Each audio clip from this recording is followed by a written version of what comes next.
నమస్కారం RC news కి స్వాగతం. రైతు భరోసా పేరిట సీఎం రేవంత్ అన్నదాతలకు చేసిన దగాపై మెదక్ జిల్లాలోని నర్సాపూర్ ఎమ్మెల్యే సునీత లక్ష్మారెడ్డి ఆధ్వర్యంలో నర్సాపూర్ చౌరస్తాలో బీఆర్ఎస్ శ్రేణులతో నిరసన చేయడం జరిగింది. ఏటా 15,000 రూపాయలు రైతు భరోసా ఇస్తామని ఏడాది పాటు ఊరించి చివరికి 12,000 ఇస్తామని ఉసురు తీసిన ముఖ్యమంత్రి మోసానికి నిరసనగా రైతు డిక్లరేషన్ కాపీకి గ్యారంటీ కార్డులకు గొయ్యి తీసి బొందపెట్టే కార్యక్రమంలో ఎమ్మెల్యే సునీత లక్ష్మారెడ్డితో పాటు బీఆర్ఎస్ పార్టీ జిల్లా నాయకులు, నియోజకవర్గ స్థాయి ప్రజాప్రతినిధులు, కార్యకర్తలు పాల్గొన్నారు.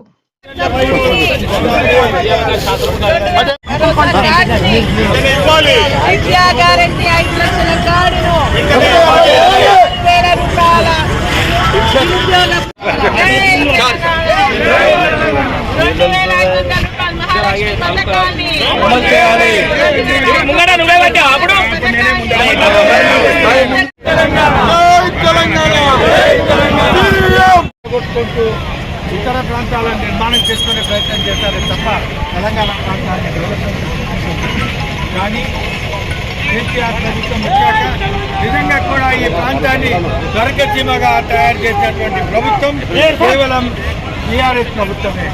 ఎందుకంటే రైతులు సంతోషంగా ఉండేటట్టు ప్రయత్నం జరిగింది.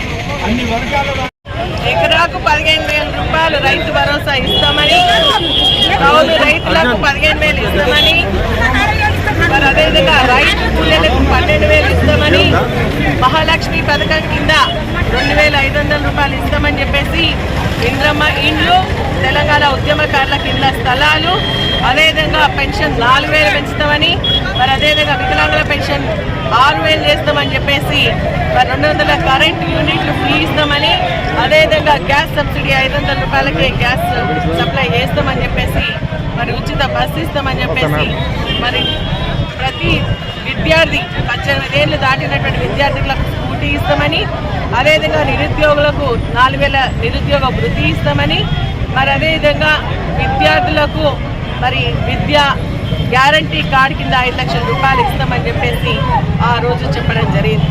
ఒకప్పుడు ఇంటర్వ్యూలో మాట్లాడుతూ రేవంత్ రెడ్డి గారు మరి ఇవన్నీ హామీలు ఇస్తున్నారు, ఇది ఎట్లా సాధ్యమైంది అవుతుందని చెప్పేసి ఒక విలేకరు అడిగితే, మేమంతా తెలివి తక్కువ వాళ్ళమా, మాకు మరి తెలంగాణ రాష్ట్రం ధనిక రాష్ట్రం, మాకు ఎట్లా అమలు చేయాలో తెలుసు అని చెప్పి అధికారంలోకి వచ్చిన తర్వాత ఈరోజు మరి బీఆర్ఎస్ పార్టీ అప్పుల పాలు చేసింది.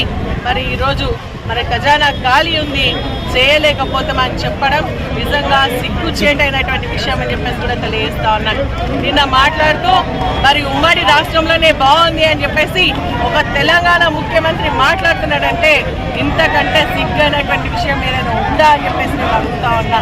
ఈరోజు మీకు చేతగాక, ప్రభుత్వాన్ని ఏ విధంగా నడపాలో తెలియక, ఇచ్చినటువంటి గ్యారెంటీలు అమలు చేయడానికి చేతగాక ఈరోజు ఇవన్నీ మీరు మాట్లాడుతున్నారని చెప్పేసి సందర్భంగా తెలియజేసి ఏం చెప్పిండ్రు, రైతు వృద్ధులకు వితంతులకు వాళ్ళకి ఆ రోజు మీరు ఏం చెప్పిండ్రు, మేము 4,000 రూపాయల పెన్షన్ ఇస్తామని చెప్పిండ్రు.